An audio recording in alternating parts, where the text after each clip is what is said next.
Hello, and welcome to the 9th episode of Unlimited Opinions. I'm Adam Bishop. I'm Mark Bishop. And today we're talking about ethics. Yes. Yes, that is what we were talking about. And so we really just start off with, that's the wrong chapter of my notes. We start off with Democritus, and he is really one of the first moralists. And he didn't really set up too much of a strict, what we should do to live a better life, but he did write moral, basically sayings.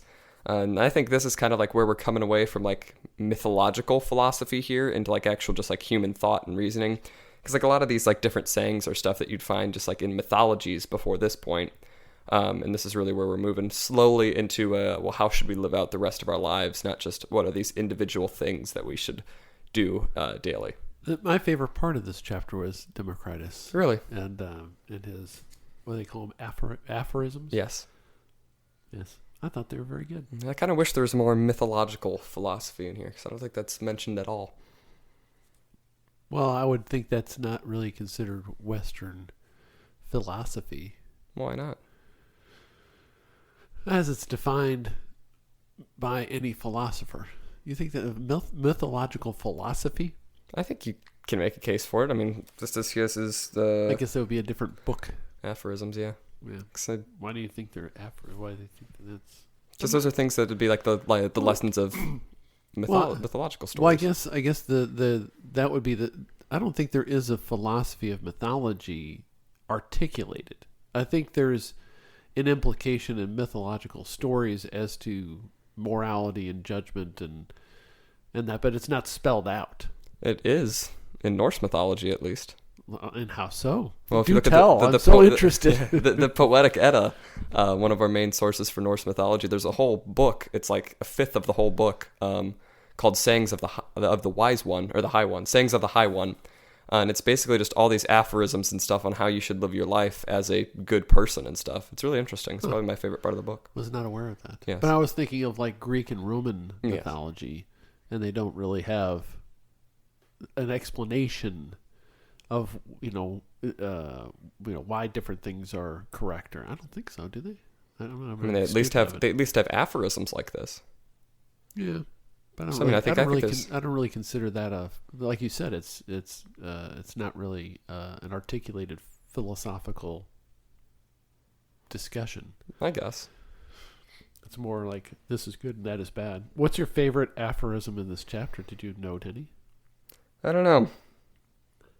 I do not try to know everything, or you'll end up knowing nothing. I like that one. That's interesting. This one struck me as kind of funny. When he was asked by an adulterer if he should swear he was innocent, Democritus replied, "Well, perjury is no worse than adultery." That seems to be the philosophy of everyone who testifies in court in modern times. One of my favorite Norse aphorisms is, wits are necessary for one who travels far. He becomes a laughing stock, the one who knows nothing and sits among the wise. I like that one. Isn't that two separate things? It's connected. There's a semicolon. Well, how was it connected? And it seems like those are two completely different. If you travel far, chances are you're going to sit among the wise. Because it was a Norse... Say that again to me. Wits are necessary for one who travels far. He becomes a laughing stock, the one who knows nothing and sits among the wise. Yeah, but it seems like those are two different... It doesn't... It's not implied that the second one has traveled far. Well, in the Norse culture is basically the custom, if you find a traveler out on the road, it is your duty to house him and give him food. So if you're traveling abroad, chances are you're going to end up in somebody's house who is much wiser than you. And so if you're traveling far, you've got to be kind of smart so as to not insult the man who is welcoming you into his home and feeding you. Huh. I think in a lot large parts of the world, it is your duty to rob the person who you find alone the road. Maybe. I guess the Norse are different that way. Yes. All right. So you don't really want to discuss his aphorisms? I thought it was pretty fun. I mean, we can. No, that's all right. A life without feasting was like a highway without inns. Yes. That's I like similar that one to the Norse traveler. Yeah, this kind of sets up his... I saw this coming back time and time again. He kind of says that there's a time and a place for everything. So we shouldn't leave completely destitute, but we also shouldn't indulge ourselves too much on material things. I think this is an idea that's repeated quite a few times throughout the rest of this chapter. I like that he was basically his philosophy is in favor of cheerfulness, and he was known as the laughing philosopher. Yes, I liked that. Yes, I think I would enjoy spending time with a laughing philosopher, as long as it's not a maniacal laugh. Yes. Thanks for the demonstration. Yes, that's lovely. That would be scary. Yes. All right, you want to move on to Socrates? Yes, Socrates on virtue. This is where we first get virtue, and virtue is kind of like the basis for all of the moral philosophies going forward. And he kind of puts virtue at the center of both morality and philosophy. And virtue, really, it's kind of different for each philosopher what virtue actually is. He says like maybe a different translation could be excellence at like a particular thing. And so the things that Socrates kind of values are piety, temperance, fortitude, and justice. So they're his kind of four most important virtues that he believes.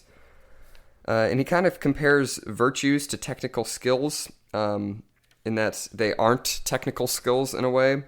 Because, if you make a mistake in a skill, you're not blamed for it. Like if I'm playing the piano and I play a wrong note on the piano, everybody's like, oh, you made a mistake. But if you make a mistake in your morality, like if you hurt somebody or, sin against them, even mistakenly, that sin isn't worse, isn't any like better than if you're doing it on purpose. Like it's still like a sin against morality, basically, no matter if you're doing it on accident or on purpose. That's his philosophy. That's right? his philosophy, right. yes. I thought you were saying that was your philosophy. No, that's his philosophy. That's very interesting.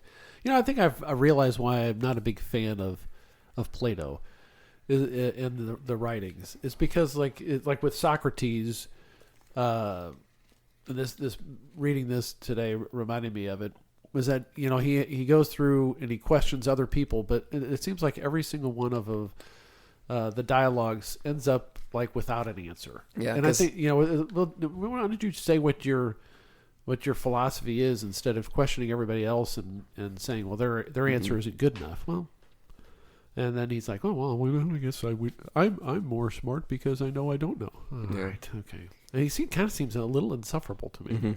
Because he goes through all four of these virtues, basically talking to these different philosophers. And he's like, well, we disagree. Right. And that's the end goal. And it's like, well, that doesn't really accomplish much. It's like a guy that just proves everybody else wrong, but doesn't have anything affirmative to say. Yes. Yes. I'm reminding myself of why Yes. I was never a big fan. And so Socrates also kind of believes that no one sins on purpose. Even if you do sin on accident, it's still a sin, but you don't do it voluntarily. And so he kind of says that virtue is inherently wisdom. They're basically equal. And so if you have virtue, you have to be wise. But he also kind of says that you can't really fully be completely virtuous because virtue is a science that is impossibly difficult to master. Because, it's kind of like no matter what situation we're in, we're going to end up messing up in our sin somehow because we sin on accident and we never do it on purpose. And that is just the nature of how we sin. Yeah, I don't buy that. Yeah. I don't buy the definition of sin. I think if it's an accident, Yeah, I don't think it's that it's not. But I think he's talking more of like how to live a good life as opposed to ultimate morality and sin and all that stuff. But I tend to agree that nobody can be perfect, and that there's an ideal to pursue and all that. Yes. All right, moving along to Plato. Yes, Plato on justice and pleasure. And this is kind of where we go back to his Republic, where he compares the virtues to different classes in a city. I don't even want to talk about that anymore. But I do want to give him credit because with regard to his philosophy is that, and here's a good excerpt in the book: all the wealth and power in the world cannot make life worth living. When the body is ravaged by disease, can it be any more worth living when the soul, the principle of life, is deranged and corrupted? I thought that was good. Yes. And I think that's that part of his his writing and trying to figure that out. It really sets forth the foundation of Western philosophy is trying to figure that out. But go ahead. You were going to go on to the Yes, I was just going to describe his city, where he says that wisdom is like in the rulers of a city, courage is in the soldiers of the city, and temperance is in the obedience of the artisans to the ruling class. And then justice is all the classes doing as they are supposed to be. What is their duty? And don't you find that just the worst ever? I mean, who real? I mean, I guess if he's discussing the perfect city, that's a possibility. Yeah. But it's like ignores human nature, and it also ignores self-government under any system. I mean, what rulers are really wise? Yeah. You know, it's like, yeah. It's also that you can only achieve justice if you're bowing down to the people above you. Right. That's just and awful. you each have your role to play, and that's it. Yeah. Yeah. It's very utilitarian. I don't like it. Yes. Right. But I guess it makes sense if he's saying, well, if I'm gonna create a utopia, a theoretical utopia that would never work in practice, this is what I think it would be. Okay, fine. But it's also not very useful. Yes. Anyway. And he also just says that pleasure is not the object of virtue, like you were saying. But he also does say that both pleasure and wisdom are necessary to live the best life. Whoops. So, yeah, that was a good noise there. He's not saying that, it's again that kind of idea that, there's a right time and place for everything. We can't just kick out all of our material possessions. We do deserve to be happy, at least in some regard. But we also do need to be wise, and that we need to judge our actions accordingly and not just live on pleasure. Does he say that we all deserve to be happy? I didn't see that in any of his writings. I don't know if we deserve to be happy, but to live the best life. To be happy, yes. To be virtuous, you need the both pleasure and wisdom. Yes. Yes. I think that's what his. Yes. Is. Now, do you agree with that? Do you agree that you have to have? Can you be wise and live a life of, what do you say, deprivation, like a monk, yeah, just living on gruel every day and water, just suffering purposely, somewhat miserable. Can you still be happy? I think you can. Yeah. Have you ever tried it? I mean, no. I mean, it depends on what you think like happiness is, because I mean, like, I wouldn't be happy doing that, I don't think. But I mean, for like monks and stuff, they do find happiness in like solitude and like just giving up material possessions. So I think it's like, I don't want to say that that's their way of finding pleasure, but like, could be. It could be. Like, what do they call that? Masochists? I don't think monks are masochists. No, I'm just saying. What if you are a masochist? I don't know. Yeah. Interesting. It is. I guess, yeah, you're right. In your own way, that's what you find pleasurable. Or fulfilling, I guess, would be a better word. I don't know Yes. if it's pleasurable, but it's fulfilling to them. Well, let's hope so. Yes. Because otherwise, it's a big waste of time. Yes. Aristotle? Aristotle and eudaimonia. Yes. Watch your mouth. And so he really tries to define, what happiness actually is. And so he says that happiness is sought for its own sake, it's self-sufficient, it makes life worthwhile, and it is lacking in nothing. And so that's basically what he says we're trying to achieve, in that, happiness is the end goal of life, and this is exactly what happiness is. And so he actually finally kind of defines that on what we're trying to find here. It's what makes life worth living. Yes. Right. And it incorporates virtue, wisdom, and pleasure.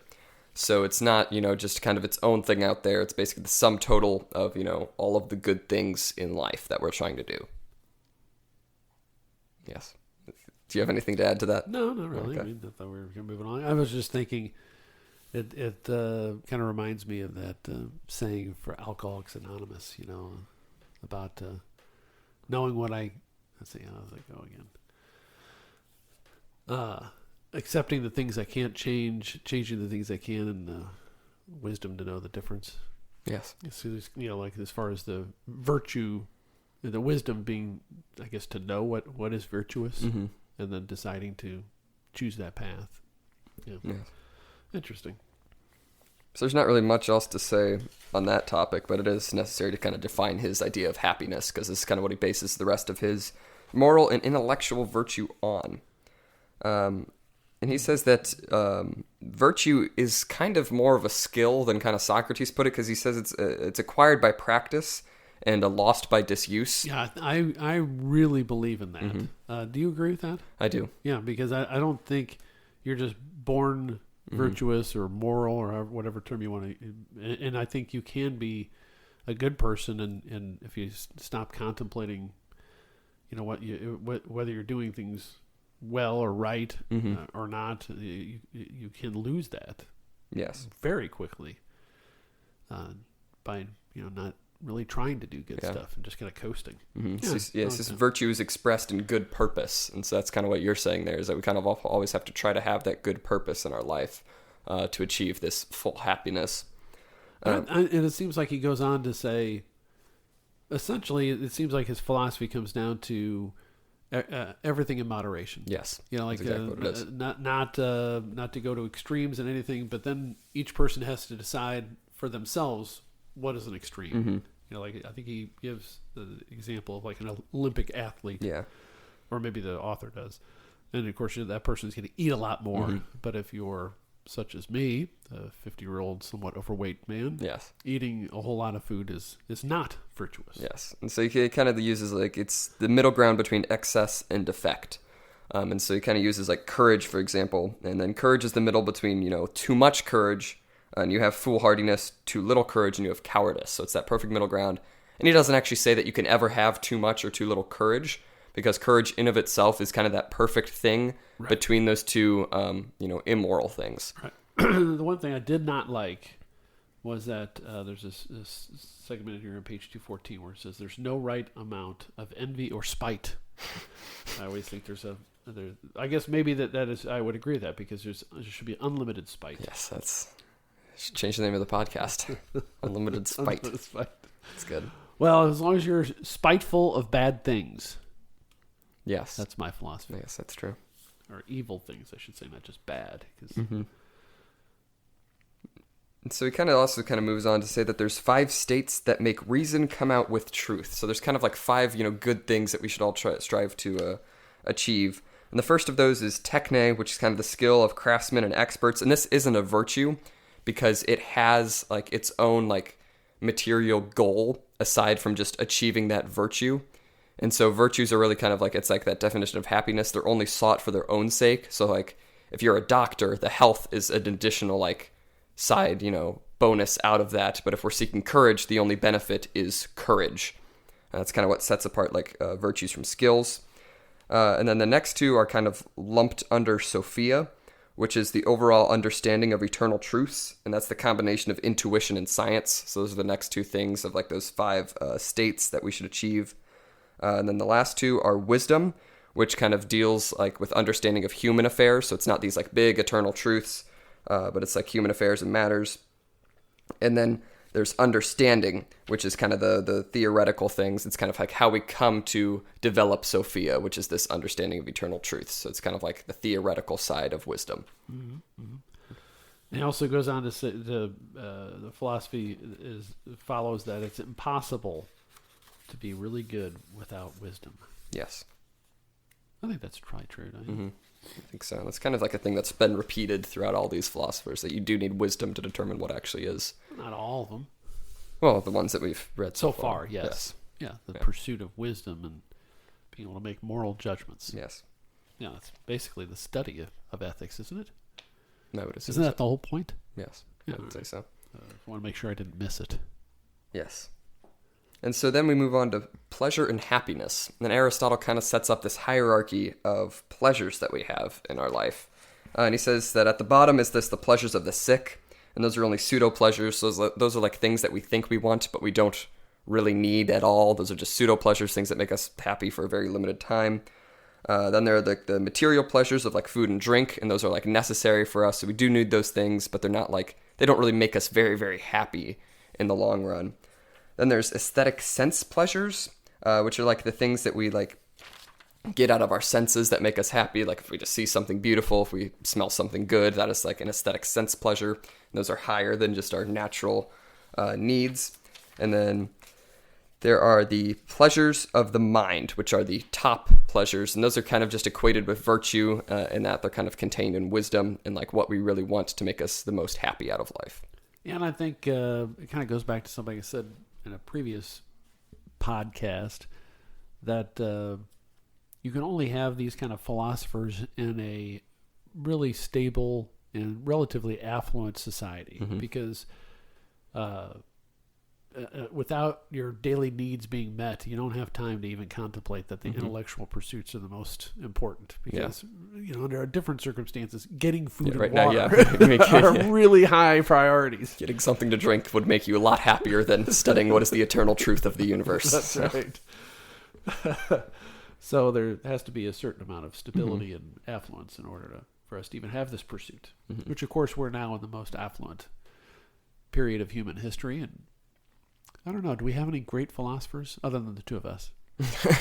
I can't think of any. I don't know. Have there been any? I think there's some good social science type philosophers. I mean, I really enjoy like Thomas Sowell and Victor Davis Hanson, but it's not like they're putting together a new philosophy. They're more or less social commentaries, I guess. Yeah. That's kind of curious, isn't it? Yeah. Maybe I just don't know them. Yeah. Are there any modern day philosophers? I don't know. There's nobody prominent as a philosopher, a moralist. I guess televangelists. I guess, but I don't know if you would even consider that. But they're almost all biblical, preachers. Well, I think we've kind of moved, because I'm taking a psychology class this semester. We're talking about like the very roots of psychology, and there's this big shift, kind of towards, sciences, because psychology was always just been a part of philosophy in the past. Right. And so you get all these very first psychologists studying the mind, and they all studied philosophy, and then they kind of just developed this science. And I think that's kind of like what's happening now, is that, even if you do study philosophy, chances are you're going to end up in a scientific field in a way. So I don't think there's any prominent, philosophers giving us actual philosophy, but I think they do, they can tell us something about psychology or, like... do you think everything social commentaries? Everything about philosophy has already been articulated at this point? I don't think so. I don't know. Is there any area of philosophy as we know it, which is not a scientific endeavor, that hasn't been already contemplated? I guess they're just practical implications because of scientific advancements. Yeah. But I don't know. That's something to think about. Maybe you can be the great American philosopher, Adam Bishop. Yes, that's the goal. Well, then I would be like I'd be like the Socrates and you'd be the Plato. Yes. Or would I be the Plato and you'd be the Plato? Damn it. All right. Yeah. And so then he kind of moves on to say that pleasure like perfects an activity. So if we do an activity and we find pleasure out of it, that means that we've kind of done the perfect nature of that activity. And he also says that pleasure is neither like wholly good or wholly bad. Like if we find pleasure in something, that doesn't mean we're like a terrible person, like as other people have said. But that pleasure, if we find pleasure in good activities, that means that pleasure is good. And if we find pleasure in bad activities, that means that pleasure is bad. Which, I think that's a pretty simple and good way to put it. Like, you shouldn't say like you shouldn't find pleasure in things, but, you should find pleasure in things, but they should be good things that you're finding pleasure in. What if you're doing a good thing, but it doesn't really make you feel good? Like, say I give some money or something to somebody who's really in need, and I do it because they need it more than I do, and I'm helping them out just from the goodness of my heart. I don't feel any better about it because, boy, I really should have kept that money, but I needed to help this person out. There's no pleasure in that. Is that good or bad? Well, maybe you didn't do the activity perfectly enough. But the activity is the activity. Well, maybe you didn't have the right, thought behind it, because you're still thinking, I should have kept that money. All right, how about this? How about I'm just kind of indifferent, but I've made a reasoned decision. They need it, so I'm giving it to them. I received no pleasure from it, no good feeling. I'm just like, okay, I did what I had to do. Yeah. Is that bad? Or is it not as good as if I feel better about giving that person something? Well, because I don't think you're doing it out of just the sake of doing it. I think you just said you're doing it because you feel like you have a duty to do it. You did like this kind of measured reason thing, like, I guess I should do this. What if I only do it because I feel better when I give people stuff? Is it better than the person who says, no, they just need it, so I'm going to give it to them. Then I'm going to move on. I don't know. I know. I think it's better if you don't get pleasure from it. But I don't think it's a bad thing if you do get pleasure from it. And he kind of says, like, happiness is in accordance with understanding. And he kind of says, like, kind of uses the word contemplation. So that's kind of like our perfect happiness when we really understand, the effects of our actions, and that, we're doing it for the sake of those actions, and we reach this kind of era of, like, contemplation. within our mind. We kind of Yeah, realize that's why I tend to agree with that more than the pleasure argument. Yeah. I don't know. I think it almost seems like it should be more valuable if I don't like that I'm doing it. I guess. I don't know. It's interesting. Like it kind of goes to your motivation. Yeah, I guess. Should we move on to... I wonder if you really hate giving poor people stuff, but you do it anyway, are you better than the person who really enjoys it? Well, I feel like you shouldn't hate doing good things for other people. But what if you do? I guess you might be better than the person who enjoys it, because that's something that you dislike doing, but you recognize that they need it. Yeah. So I guess you could make an argument for that. I guess it's a little absurd. Yeah, it is a little absurd. Because I don't think anybody who hates giving money to poor people would ever give money to poor people. Well, I don't know. You're looking across...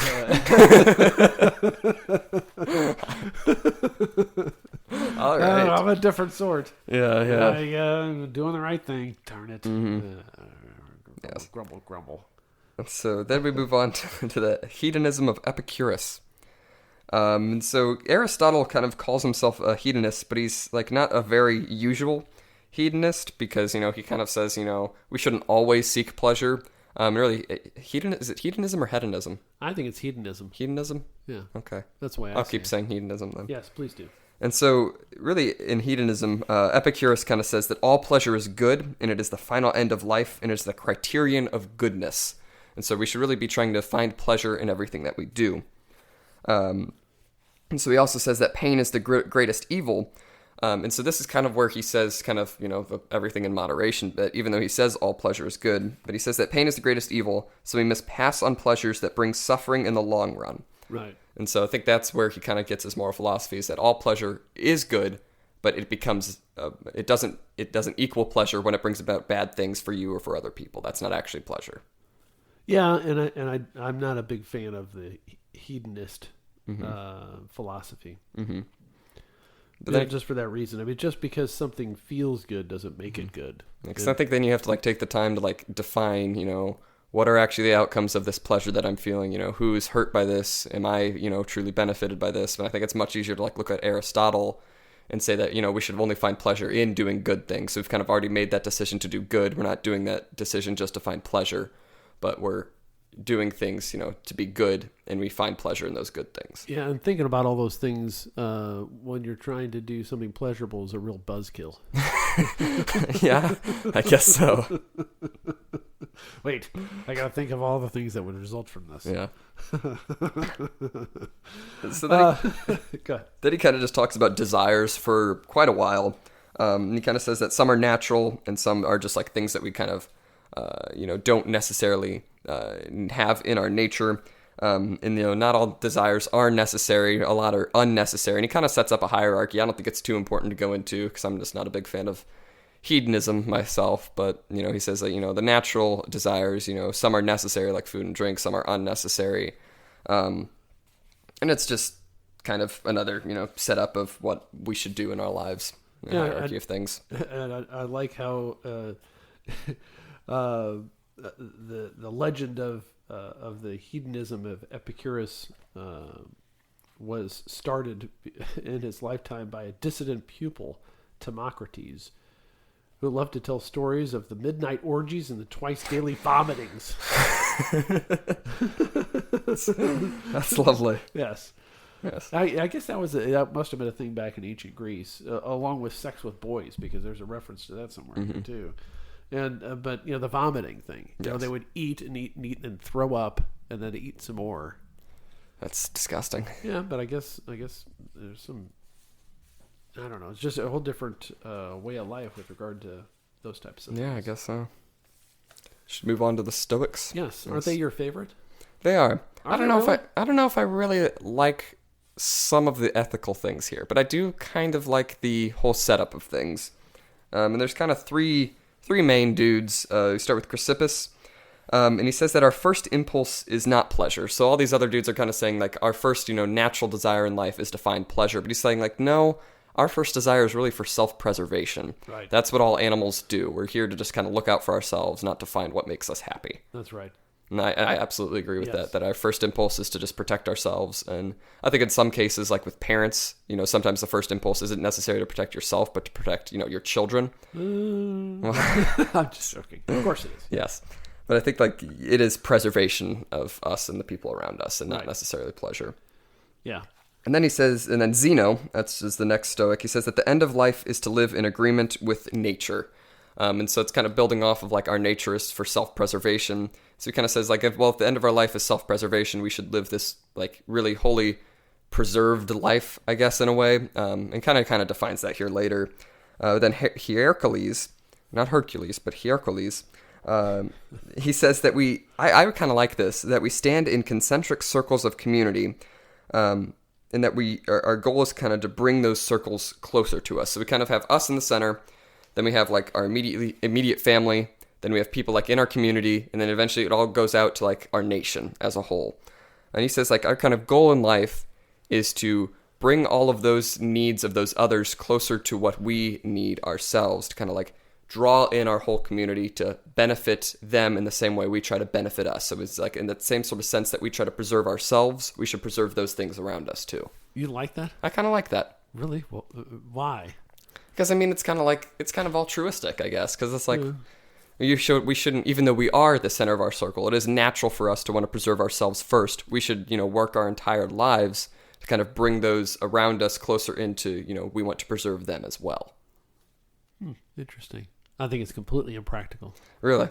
Yes. Why do you think that? Because you will never treat people far removed from you in any way similar to the people that are your family or your closest friends. It's just never going to happen. Yeah, and he even says that, but he thinks that our goal should be to strive to do that. And that's kind of like the theme of Stoicism, is that we can never really fully do what is right, which I don't fully agree with. Like, it kind of says we can never achieve full virtue. I'll talk about that. Well, that's true. Bit, but you think I think it's true, but I don't think.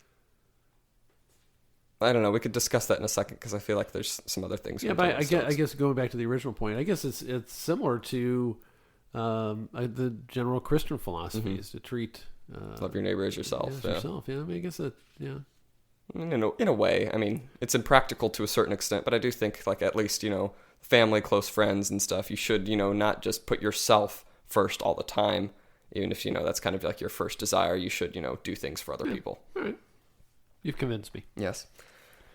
And so then they kind of talk about the end of life, and I kind of want to talk about this there. It's kind of like following along with the, following your nature. They say we are to follow nature, living our lives in accordance with our own nature and that of the cosmos, doing no act that is forbidden by the universal law, that is to say, the right reason that pervades all things, which is none other than Zeus, who presides over the administration of all that exists. So I think that's kind of like where we're starting to see like natural law, in that, they're kind of using it as self-preservation. But I think, like if we look at like Christian philosophy later on, we think that, there's sort of like our conscience and what is like imprinted on our hearts. It's kind of like the phrase that I hear from theology classes, but there is like something that we are striving to do that was kind of, given to us, this desire by some higher being. Right. Yeah. It's also an easy out because it's like, oh wait, Zeus said so that we're going to do it. And also, I think the big failing is that they believe that to be close to the natural order is virtuous and will lead to a virtuous life. That's assuming that nature is good. Yeah. And I don't know that I agree with that. Well, by its very nature, I mean, there's a lot of evil. Well, I mean, they agree with that. They say this big quote right here. Among the things there are, some are good and some are evil, and some are neither the one nor the other. The things that are good are the virtues, wisdom, justice, fortitude, temperance, and so on. The things that are evil are the opposites of these, folly, injustice, and so on. The things that are neither one nor the other are all those things that neither help nor harm. For instance, life, health, pleasure, beauty, strength, wealth, fame, good birth, and their opposites, death, disease, pain, ugliness, weakness, poverty, disrepute, and low birth. Yeah, so I mean, it really, I think that is contrary to the belief that living in agreement with nature is the key for living in virtue, because there's both good and bad in nature, and I don't know how how this philosophy really informs you of what's good or bad when it's like, oh, that's the natural order. Okay, well, how do you figure that out? Yeah. And what's the basis of that? Zeus. Okay, well, all right. Well, I'll just do what Zeus has decided. And I just don't... I guess I really believe in the Christian principle of that we're all sinners. Yes. And so if we're all sinners and we're created in that manner, although in the image of God and all that stuff, I don't think saying, well, the natural order is the way we should base our entire moral philosophy, because I think the natural order is for life to be short, brutal, and unpleasant. And it's only through working through that are you able to achieve any sort of happiness, virtue, and morality. Yeah. I think morality works against nature and our natural proclivities. I guess.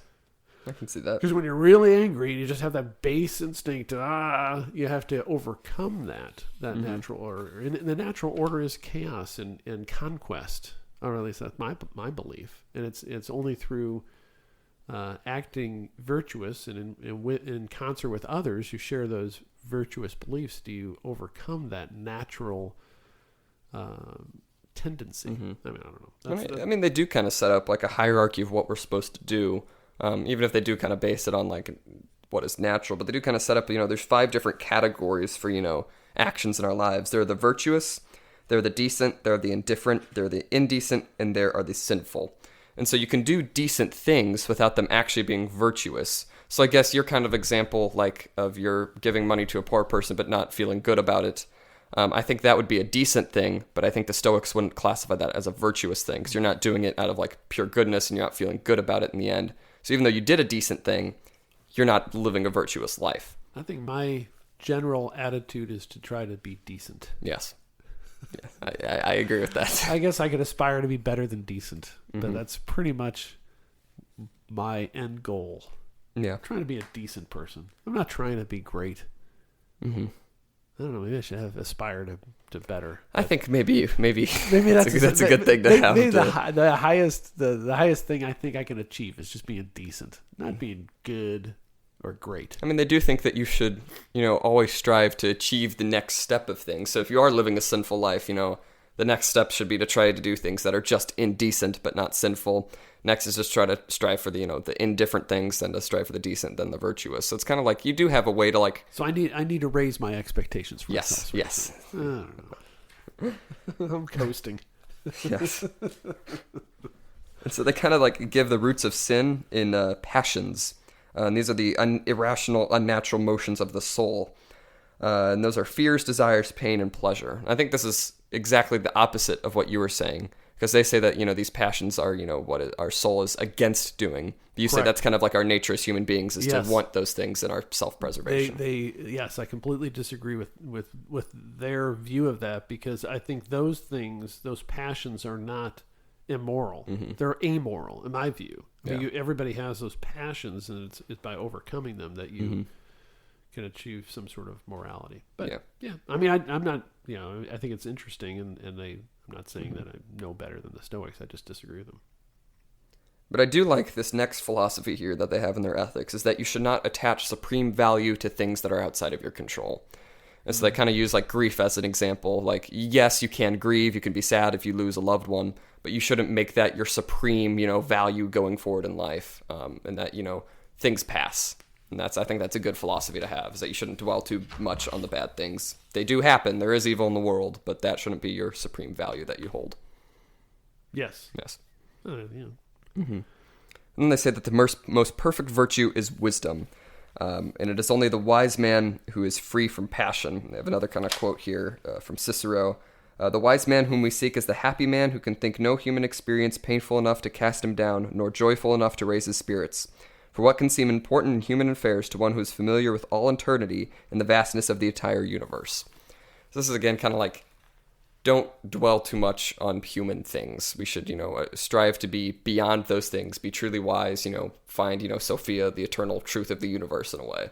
And I thought Socrates had espoused this same kind of philosophy, that it's like the passions of the flesh inhibit you from true knowledge and wisdom as to what is correct and acting virtuously. A lot of the other philosophers are much darker with this sort of concept and saying that, it's almost better to like not have been born, to, say that, we're better off kind of dead and that our soul is freed. And I think the Stoics do this a lot better in saying that we can actually achieve that state in our own lives and that we can be wise. However, it is nearly impossible. And this is kind of where I don't like what the Stoics are saying, is that, it kind of gets into like skepticism in a way. And it's like, I hate the skeptics. And so it's never like, you can never fully achieve a virtuous life, which I kind of disagree with. I think... Really? Yeah. You think you can have a fully virtuous life? Well, I think it is possible to be fully virtuous while still doing bad things. That doesn't make any sense whatsoever. Because I think, like, at some point in time, your virtuous acts will outweigh your bad acts or your indifferent acts. And I think, you can be a virtuous person because everybody makes mistakes. And I think to not strive to be virtuous just because, you can't be perfect, I don't think that's the right way to go about it. So you think virtuous is 51% virtue? No, virtuous. I think, you have to live an overwhelmingly virtuous life. But I don't think... What's the percentage? I don't have a given percentage. Well, you ought to think that out. Do I? I think so, because you're saying that overwhelmingly virtuous. Yes. What do you mean by that? 90%, 99%? I don't know. I mean, I haven't thought too much about it, but I do think it is 53%. Oh, sorry, I'll stop interrupting. It is. It's possible to be a good person and to live a virtuous life while still making mistakes, because everybody sins. Like mistakes. You're talking about sins, like yes. Purposeful, evil acts. Yes. But I think, because I think there is, a way to come back from those things. Because I think there's ways to, like, make amends for your sins, and forgiveness, you can make it up to people, I think. And I think, to just say that, just because we can't ever be fully wise, we can't ever be fully virtuous, or it's nearly impossible, I think that's kind of an attitude that, really inspires you to give up. And so I don't think that's, kind of the way to look at things. Well, I think, aren't they saying the same thing? I mean, maybe I misread it, but aren't they saying that there is the ideal that you can never achieve? Yes. Isn't that the same thing you're saying? No, because they are saying that it is our duty to become wise, because it's not so much that it's okay to sin. They're basically saying it's never okay to sin, and you should strive to be this wise man. However, it is nearly impossible. They're saying that it's never okay to sin. Yes. You're not disagreeing with that, are you? I'm not disagreeing with that, but it's like, it's not, the end of the world if you sin, basically. Are they saying that? They kind of say, let me see. Let me see. Where was it? You're probably looking for this, which is, since a wise man is not to be found, and there are no degrees of virtue. Yes. The whole human race consists of fools. Yes. Shall we say, then, that the wise man is a mythical ideal held up for our admiration and imitation? Yes. Hardly, because however much we progress towards this unattainable goal, we have still come no nearer to salvation. Someone who's only 2 feet from the surface is drowning as much as anyone who is 500 fathoms deep in the ocean. That's what you're talking about. Yes, that's what I'm talking about. Because I think, the person who is only 2 feet from the surface is a much, much better person and, than the person who's 500 feet or 500 fathoms below. What if the person who's drowning a few feet from the shore murdered 2 people, but the person 500 feet out murdered 1,000? Well, I think murder's... But they're both going to hell. Well, because I think murder's one of those things that, I don't think you'd be anywhere close to the shore in the first place if you murdered somebody. Oh, I don't. Well, first of all, I don't think that's a Christian philosophy, because you can murder somebody and be granted forgiveness. Yes. I think God can forgive all sins. Yes. So... But if we're assuming that this person has not desired forgiveness in any way, then I think they're not going to be anywhere close to the shore. Huh. Because, if you have forgiveness, you're already going to be on land. Then it's not a problem to be in the water. You see what I mean? Because then you don't have the sins. Because they're saying, there's really no way to come back from those sins. If you sin once, you're 2 feet below the surface. You sin 1,000 times, you're 500 fathoms below the surface. But both people are going to die. I tend to agree with. So you actually do kind of agree with them. I guess. What do you mean? Well, because they're either forgiven or you're not, and that's it. Yeah, I guess so. So in a sense, But I don't know if they have like a thing where you can be forgiven. They don't. Yeah, so that's what I'm saying. I disagree with. So I think because they say like, if you do have those sins on you, you're never going to become that wise person. You're never going to achieve that goal, and I kind of disagree with that. Cause What you'd have to agree that well, maybe you don't have to agree that some people are more evil than others. Yes. But there are people who are evil and people who are really evil, and both of them are going to hell. Yes. I mean, we're not ones to decide, but ultimately, assuming that they're evil, God's going to send both of them to hell. Mm-hmm. Does it really matter to them how evil they have been? I mean, does it matter to us or to? Isn't it the philosophy the same as what they've espoused here? That if you've just missed the cut to go to heaven, is that any different than the person who really just bombed the exam? It's kind of like an F grade. Yeah. I think there's a difference between getting a 10% and getting a 50% on a test, but you both got Fs. Yeah. And you're both going to fail the class. But I think there is a difference between your thought is, or do you? I don't know what your thoughts are on that. Well, it's because, if you get a 50% at the end, not a 10%, it's much easier to raise your grade after that than the person who has a 10%. The grade, that's the final grade. That's the final grade. So you got the grade for the class, 50% F. Yes. And the other guy, I got 10%. We get the same grade. Yeah. And that's what they're saying. Mm-hmm. They're saying, doesn't matter if you're far from shore or close from shore, you're still drowning. Isn't that the same thing that you agree with? I don't know. Do they have like a concept of heaven? Because they're just looking at it like on earth, the wise man. Correct. But we're looking at it like whether or not you get to heaven. Correct. Because if they don't have that, system of forgiveness, I don't know. It's because it's like, I don't know. I'm not really sure. Well, I think I understand what you're saying, and I don't disagree with what you're saying. Yeah. But I was just kind of playing devil's advocate. Yes, I know you are. and so I think that they're saying, similar to what we discussed earlier, that there's an ideal that you can pursue, but they're saying you can never get to that ideal. That's why I view it. Yeah. Although we didn't mention that some of the Stoics also believe that suicide is sometimes permissible and reasonable under the circumstances. Again, a dangerous philosophy. Yes. But it's kind of interesting how that seems to be a recurring issue that comes up, because I think you have to contemplate those things if you're going to be talking about these big issues. Mm-hmm. So you think, okay, I don't know if we beat that dead horse, but I'm still kind of confused as to what your view is on that.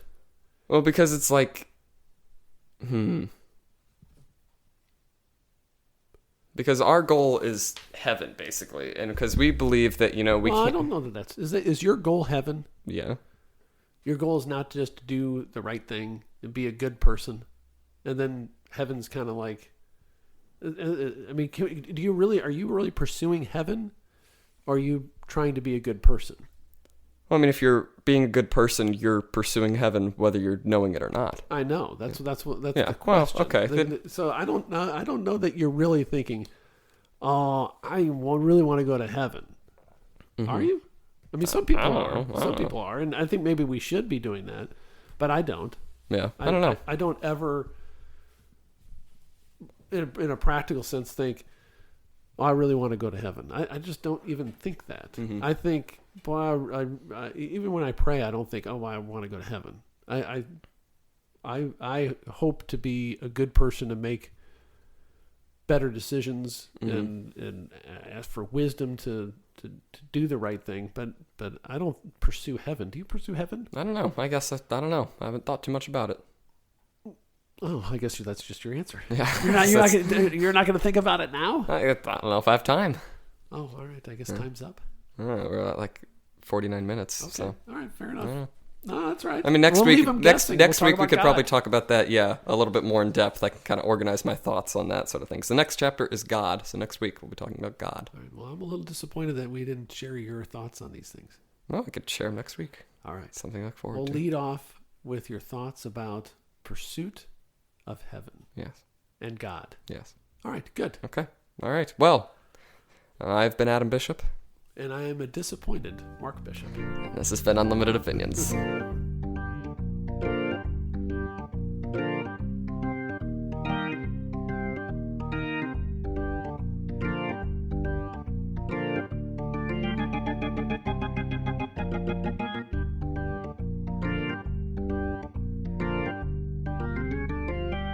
Glad to hear that you're disappointed. That's fantastic. Well, I am your father, so. Oh, that's lovely.